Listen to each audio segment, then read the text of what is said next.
अमिताभ बच्चन ने क्यों कहा मुझे गंदे नाले में फेंक दिया गया है। अमिताभ की पार्टी में 7वीं मंजिल की खुली खिड़की से शराब क्यों पिलाई गई।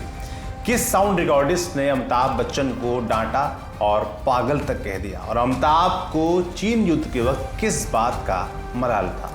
इन्हीं सब जवाबों के लिए किताबी बातें में हमारी आज की किताब है सौम्य बंदोपाध्याय की लिखी अमिताभ बच्चन की जीवनी अमिताभ बच्चन। वाणी प्रकाशन से आई 600 से अधिक पन्नों की इस किताब में हमें अमिताभ के निजी और सार्वजनिक जीवन के कुछ रोचक पहलू मिलते हैं। तो चलिए शुरू करते हैं उन दिनों से जब अमिताभ को समझ आ गया कि राजनीति का स्वाद कितना कड़वा होता है। फिल्मी दुनिया में वो जिस तरह से अपने विरोधियों का मुकाबला करते आए थे, राजनीति की दुनिया में वो बेअसर साबित हुआ।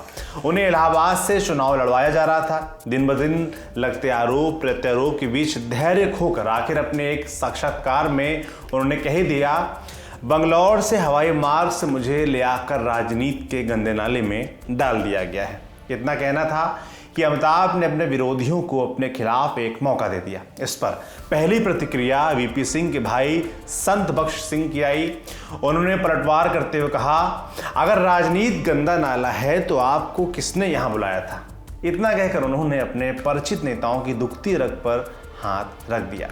हालांकि हम सब जानते हैं कि कैसे 1984 में अमिताभ बच्चन इलाहाबाद से माननीय सांसद बने, लेकिन कांग्रेस के माखनलाल फोतेदार ने 3 बरस बाद ही उनसे इस्तीफा लिखवा दिया था।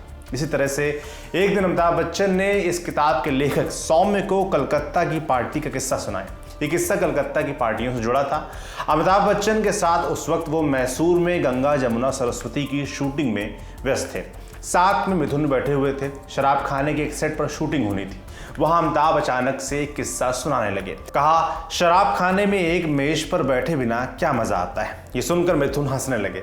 मिथुन की ओर देखते हुए अमिताभ बच्चन बोले, पता है कलकत्ता में हम लोग क्या करते थे, ड्रिंक्स के साथ फिटनेस कंपटीशन होता था बाकायदा। मिथुन ने चौंक कर पूछा, कैसा कंपटीशन। अमिताभ ने कहा, ये सुनेंगे तो दिमाग चकरा जाएगा। समझ लीजिए कि 7वीं मंजिल के फ्लैट में पार्टी चल रही है। उस कमरे की खिड़की खुली हुई है और उसके बीच में लोहे के रॉड्स भी नहीं है। ये प्रतियोगिता बैलेंस और फिटनेस की होती थी, जैसे कि उस खुली खिड़की में पीठ पीछे करके खड़े होकर एक पूरी बोतल बियर पीनी है। अमिताभ ने आवाज कुछ भारी करते हुए कहा, जरा गौर कीजिए, एक बोतल बियर पीने के लिए सिर को पीछे झुकाना पड़ेगा ही, और आप खड़े कहाँ हैं, एकदम 7वीं मंजिल पर, अर्थात वहां से गिरे तो खेल खत्म। मिथुन चक्रवर्ती को मजा आने लगा। उन्होंने पूछा, तो उस तरह पीने की जरूरत क्या थी। अमिताभ बच्चन बोले हंसते हुए, वही तो पार्टी की असली जान थी, वरना पार्टियां नीरस हो जाती। ये आपसी वीकेंड की पार्टियां होती थी, थोड़ा अलग हटकर कुछ ना किया जाए तो मजा कैसा। बहरहाल हम अपनी तरफ से जोड़ देते हैं, इस तरह की चीजें बिल्कुल नहीं करनी चाहिए, और शराब पीना तो स्वास्थ्य के लिए हानिकारक है ही। अब एक किस्सा आपको सुनाते हैं। जब हीरो अमिताभ बच्चन को पड़ी डांट। नमक हराम फिल्म की शूटिंग चल रही थी। ऋषिकेश मुखर्जी उस फिल्म के डायरेक्टर थे।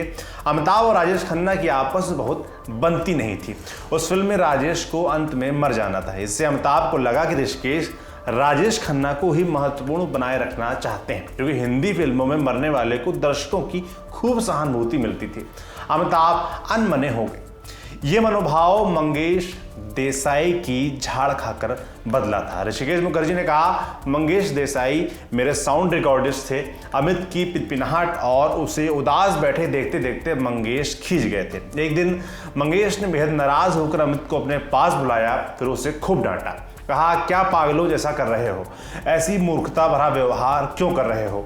फिल्म क्या होती है अभी तुम्हें इसकी समझ नहीं है, पहले फिल्म पूरी हो जाए, उसे अच्छी तरह देख लो, इसके बाद तुम्हें समझ में आएगा कि कितना महत्वपूर्ण रोल तुम्हें दिया गया है। मंगेश की डांट का असर हुआ था और अमिताभ ने फिर कभी इसकी शिकायत नहीं की। आखिरी किस्सा अमिताभ के एक मलाल का, पिता को लिखी एक मायूस चिट्ठी का।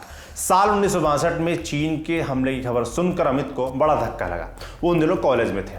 अपने ऊपर दिनों दिन उनका गुस्सा बढ़ने लगा था।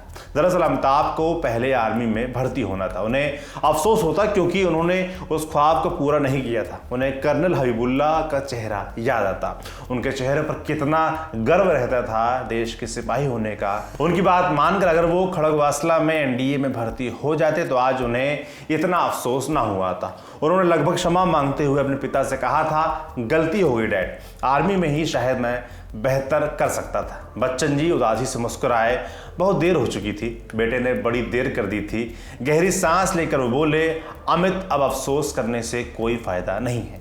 हालांकि इसके बाद अमित ने मायानगरी मुंबई में ऐसी पहचान बना ली जो हमेशा अमिट रहेगी।